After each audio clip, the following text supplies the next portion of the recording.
The easiest way to create brain change is through new conditioning.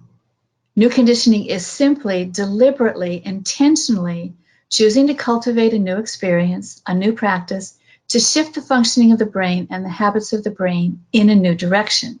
So anytime we help clients cultivate a gratitude practice, or deepen their listening skills, or strengthen the focus of their attention, or cultivate more self-compassion or self-acceptance, we're using the repetition of those experiences to create new learning, new circuitry, new habits of responding to life events, even potentially traumatizing events. We're helping them create new wiring in the brain, new memories, new ways of being. New conditioning does not rewire the old conditioning. When we're stressed out, tired, our brain will default to the old patterns. It's easier, more efficient for the brain to do what it already knows how to do.